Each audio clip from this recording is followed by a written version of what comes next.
It seems like, come on, Kirsten, you're really telling me to visualize being it. Yeah, I am. Don't knock it till you try it, okay?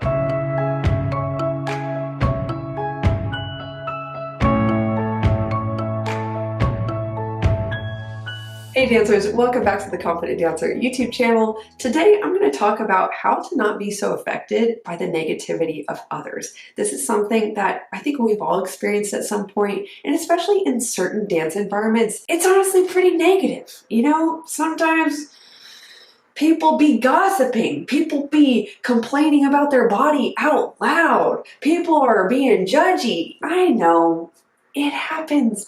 So what do you do if you're just trying to be your own little ray of sunshine and have a good day, but the people around you are just projecting a lot of negativity? In today's video, I hope to give you a couple of tips that really help you to have a starting point on what to do about that, how to face it so that you can still have the experience in that environment that you want to have. So the first tip is to focus on being the cause behind the experience you want to have rather than being at the effect of these outside forces. So this is a simple idea, and it's a framework for adopting an empowered attitude that I teach clients, and I use it all the time, which is the idea that we can either choose in our attitude to focus on how we could be at the effect of outside forces, or even at the effect of our own thoughts, our own past, our own previous choices, rather than being the cause of the results and of the experience that we want to have. Now, I understand we're not perfect,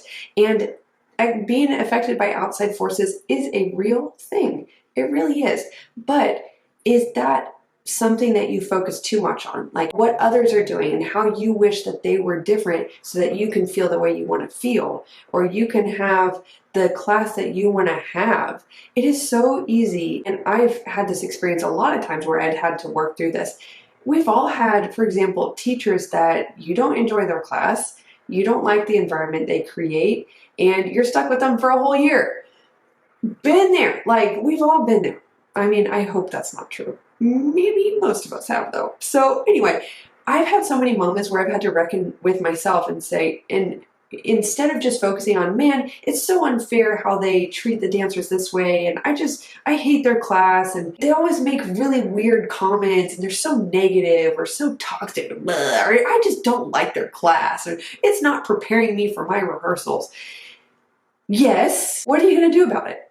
Okay, it's kind of like a little tough love that if you're ready for it, it's honestly helpful to have that discussion with yourself. I've had many moments of reckoning with, like, I remember my senior year of college, the professor I was going to have the most for my technique classes, I was going to work with this person 6 hours a week, my senior semester, last semester of college. And I just realized with myself, I was like, I don't like their class. We don't even get along very well. I don't like it. I don't like the environment either that they create and how it makes me feel. But I thought, okay, how do I want to feel? This is my last semester. What's the experience I want to create in that class? What do I want to focus on? How do I want to show up? And for me, I ended up having such a positive experience that semester in those classes because I realized I have the power to filter through what that person is saying and take out the parts that are actually helpful to me. And I have the ability to say, I'm not available to internalize the rest. And that's something you could get better at as you're older, of course. I understand. I'm not saying every 11-year-old can do this. Totally understand. But it's just something I wanted to share from my experience that I didn't even know could have such a powerful effect. And then also in company environments, there were many times where I experienced dancers gossiping or being judgmental or just being very negative. Like they always had something to complain about and they were very vocal about it. And for a while, it just drove me nuts. I was so annoyed that I had to listen to that all the time. And I just wanted to have a good day. I just want to be positive. But I thought instead of noticing how it made me kind of angry and I didn't like how it made me feel, I started to notice, okay, well, I have the opportunity to change my relationship with this experience. I have the opportunity to respond in a way that's constructive. So that caused me to think, and this is always context dependent. Do I want to practice understanding and empathy? Like, man, I'm kind of that's sad for that person that they think that way. Or I wonder if they've ever had examples in their life of people who are positive and don't complain.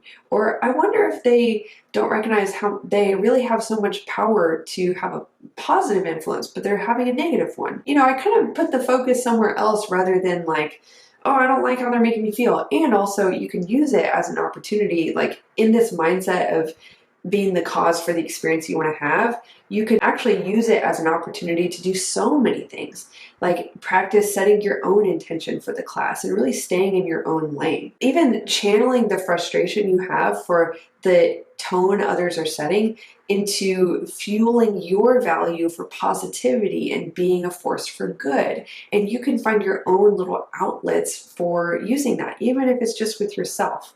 I think it's moments like where we are not happy with how outside forces are affecting us, where we actually have the greatest opportunity to recognize our own personal power for creating change. And by the way, I'm not saying that you're going to change the other people. You probably won't totally change them. You can have an influence. I've experienced that.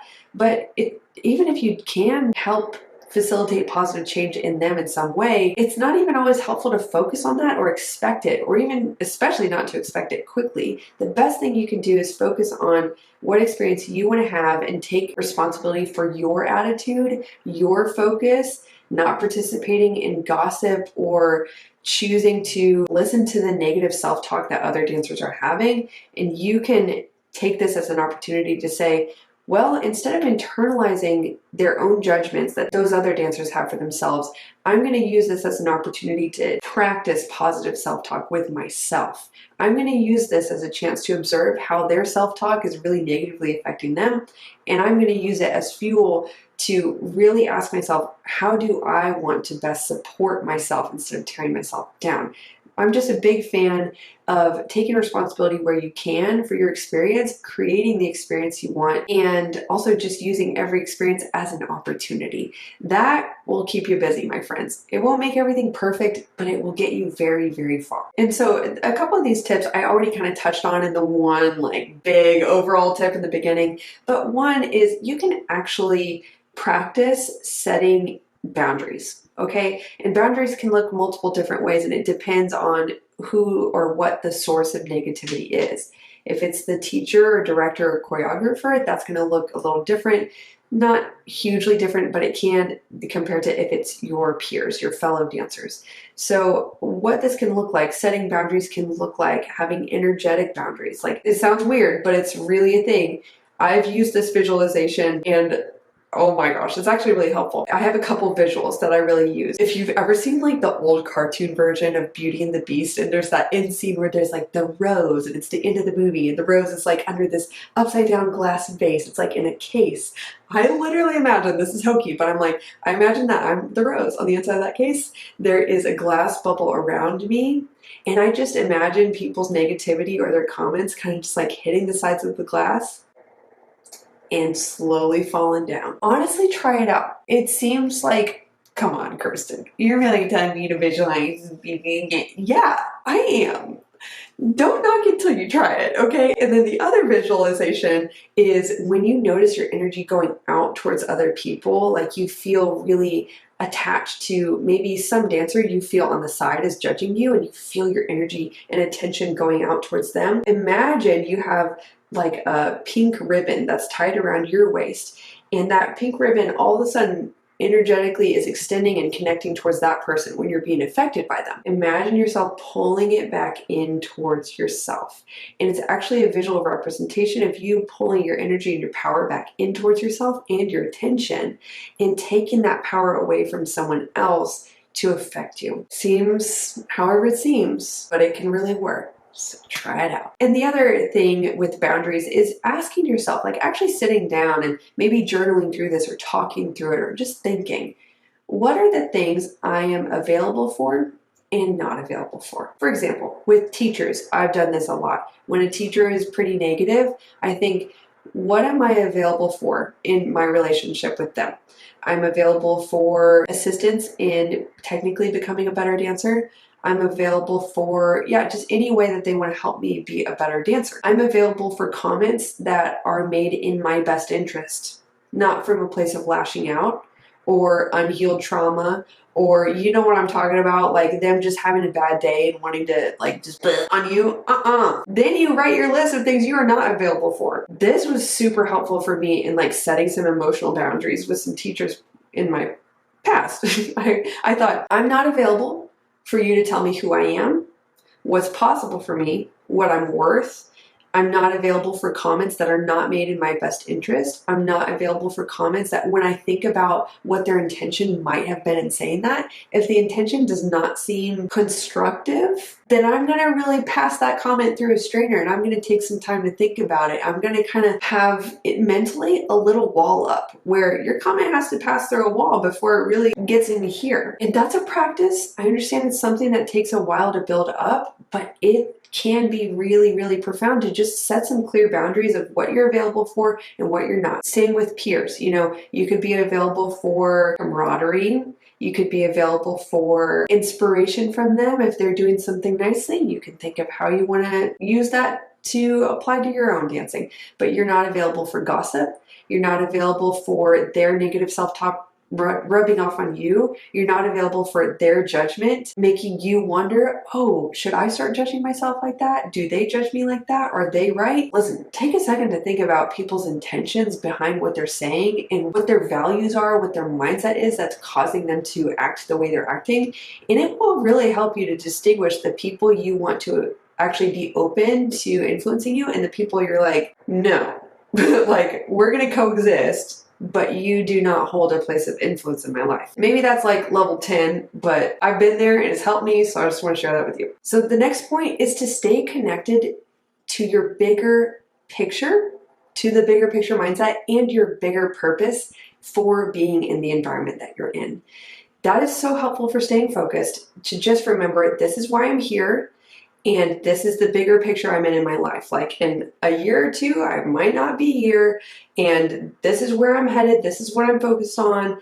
And just staying connected to that bigger purpose can help pull you out of how you're feeling in the moment and just give you a job and a place to channel your energy to kind of like also help you put those blinders on a little bit when other people aren't being so great. Hey dancers, I hope you're really enjoying this video so far. I want to briefly share something with those of you who have been experiencing things like low self-esteem, performance anxiety, self-doubt, putting a lot of pressure on yourself, comparison, caring a lot about what other people think, relying on external validation. I could go on and on and on about a lot of these common mental struggles that a lot of us dancers face, especially if you're dancing and training and performing at a high level. If that's something you've been experiencing and you really long to have the mental skills and support to be able to overcome performance anxiety, know how to perform well under pressure, overcome self-doubt, and actually start to trust and believe in yourself for real and build real confidence so you can enjoy dancing again and perform to your highest potential, if that's something that you want, that's exactly what the Confident Dancer Coaching Program is designed to help you do. This is my individual mindset coaching program that I've designed to help dancers build a healthy mindset that actually helps them to feel and perform their best consistently. If this is something you're interested in seeing, if it's a good fit for you, just click the link below to visit theconfidentdancer.com, learn all about what the program includes, how it works, read incredible testimonials from past clients that I've worked with, and schedule a free 30-minute consultation where you and I can connect, discuss your goals and challenges, and see honestly if working together would be a great fit for you personally. That's the best next step, and since it's no strings attached and totally risk-free to you, might as well give yourself the gift of pursuing this and seeing if it could really be that thing to take you to the next level in your dancing. So if that's something you resonate with or interested in, again, head to theconfidentdancer.com and I look forward to connecting with you there. All right, let's head into the rest of the video. The next step is to practice compassion and understanding rather than judgment. A lot of times we meet judgment with judgment. So what I mean by that is when other people are being judgy towards themselves, towards other people, they're gossiping, they're being negative, it's really easy to actually meet that with judgment. They shouldn't act like that. They shouldn't be like that. They're actually messing up my day and that's wrong. Okay, you could be right. I would probably agree with you. But how does that serve you? Probably not that well. So instead, what can be really helpful is actually to just take a moment to practice understanding, well, where might they be coming from that's causing them to act and feel and talk this way? A lot of times, especially with people who project a lot of negativity, if you really get down to it, you can honestly have a lot of compassion for them, because whatever they're projecting, they're probably feeling very heavily on the inside. And that's not nice for them. Like, no matter how good of a facade they put on, it'll come out eventually, and that stuff builds up. So like, you can honestly feel bad for them. Or with one teacher I had who honestly was a major source of like some very hard times in my life and like traumatic things I had to deal with.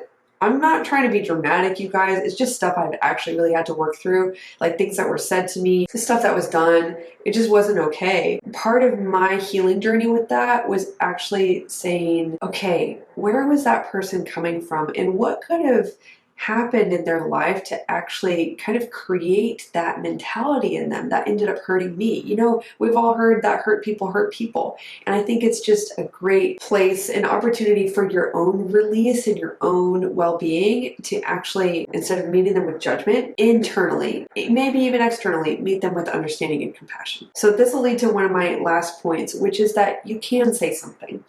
So this is very context dependent, of course, but I've done this many times. There were times where I'm thinking of being in the company that I was in for a while. It was coming from this dancer who was honestly probably struggling with body dysmorphic disorder, and I have a lot of compassion for that. I know that's a real thing, but it was getting to be, she was expressing that quite recklessly. She was clearly very thin and would often say things about her body out loud around people who were bigger than her that were extremely derogatory, and it would just create this environment where it's like, do you look at me that way?